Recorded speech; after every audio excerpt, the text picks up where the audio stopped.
एक क्वेश्चन है आपका, आपके स्क्रीन पे आपको दिख रहा होगा कि if the AP the first term of the AP, a दिया हुआ है आपका, फर्स्ट टर्म दिया हुआ है कितना 5, और nth टर्म का वैल्यू दिया हुआ है कितना 40, ठीक है, और एस एन nth टर्म का जो है ना आपका सम भी दिया हुआ है कितना 180, तो n का वैल्यू पूछ रहा है कि n इक्वल टू कितना होगा। ठीक है, चलिए हमें nth टर्म का जो वैल्यू दिया हुआ है वो होता है formula n into n minus one into d, और ये nth टर्म कितना है आपका 40 इज इक्वल टू ए कितना दिया हुआ है 5 और plus n minus one into d. तो यहाँ से कह सकते हैं कि n minus one into d equal to कितना हो जाएगा आपका 40 माइनस 5 कितना हो जाएगा 35।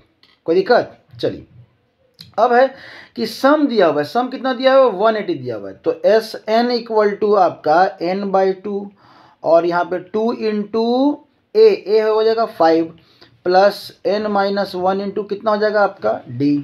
तब क्या हो गया nth टर्म nth n है, ये n का वैल्यू हमको पता नहीं है, n निकालना है, और ये जो सम है वो कितना है 180, और ये n बाई कितना हो गया 2, ये हो गया 10 और प्लस अब n minus one into D का जो वैल्यू है ना हमारा आया हुआ है यहाँ पे 35। ठीक है, क्योंकि यही n minus one into D है, तो यहाँ लिख देते हैं 35।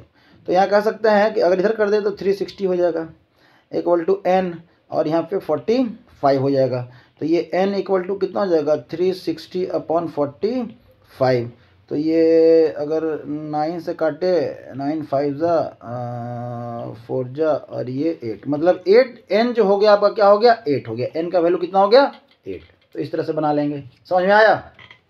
ठीक है, चलिए नेक्स्ट क्वेश्चन हम लोग करते हैं। यहाँ पे लिखा हुआ है आपके स्क्रीन पे, यहाँ पे दिख रहा होगा। ठीक है, इस क्वेश्चन की हम लोग बात कर रहे हैं इसकी। Find the 20th term of the AP, 20वां टर्म हमको निकालना है, whose 7th term is 24 less than 11th term. सबसे पहले 7th टर्म निकाल लीजिए। 7th टर्म का जैसा ही टर्म बोले ना फार्मूला लिख दीजिए।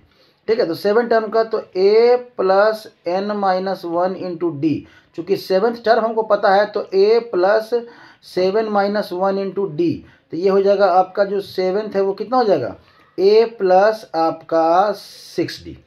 कोई दिक्कत नहीं। अब है उसी तरह से 11th टर्म निकाल लीजिए, तो क्या हो जाएगा a प्लस 10d फार्मूला से। अरे यहाँ 7 है तो 6 बना बाबा, यहाँ 11 है तो यहाँ पे 10 हो जाएगा ना। चलिए अब इन दोनों का जो माइनस है ना वो कितना है 24 है। अगर मतलब 11th टर्म में से अगर हम लोग माइनस कर दें 7th टर्म, ठीक है, तो ये कितना आएगा 24।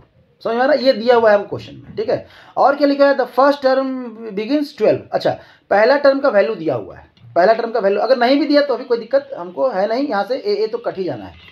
तब है आपका 7th टर्म कितना आया, 7th टर्म जो है 11th टर्म आपका a plus 10d minus 7th term आया a प्लस 6d। कोई दिक्कत नहीं। चलिए इक्वल टू कितना हो गया आपका 24, तो ये a plus 10d minus a और माइनस 6d, तो a से a कट गया इक्वल टू 24। ठीक है, अब हो गया तो यहाँ पे कितना हो जाएगा 4d इज इक्वल टू आपका 24, तो d इज इक्वल टू 24/4 कितना हो गया आपका 6।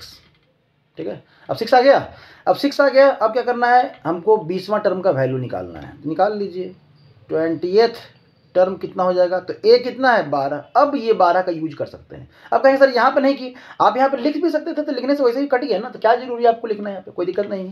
ठीक है, देखिए बच्चा यहाँ पे है ना सो रहा है, अब बताइए क्या कहें, बच्चा जो है ना यहाँ पे हम लोग बैठ के यहाँ बना रहे हैं, यहाँ पे सो रहा है, अब क्या कहा जाए। प्लस 20th टर्म कितना हो गया, तो 20th टर्म हो गया आपका 20 माइनस 1 इंटू डी।